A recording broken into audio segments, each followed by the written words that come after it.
سلطنت عثمانیہ کا شیر دل اور بہادر جانشی، جس کی ہیبت سے میدان جنگ بھی لرزتے، جس کی للکار سے دشمن کا کلیجہ منہ کو آتا، جس نے کم عمری میں امور سلطنت سمجھ لیے، وہ حیدری وجاہت رکھتا تھا۔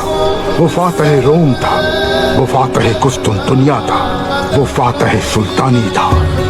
محمد بن سلطان مراد وہ سلطان تھا جس نے عیسائیوں کی 1000 سالہ بازنطینی سلطنت کا غرور خاک میں ملا دیا۔ قسطنطنیہ کو نہ صرف فتح کیا بلکہ وہاں اسلام کا جھنڈا بھی لہرایا۔ روم میں بھی سلطنت عثمانیہ کا ڈنکا بجایا۔ وہ مرد مجاہد ناقابل شکست سلطان عرف عام میں فاتح سلطانی کہلایا۔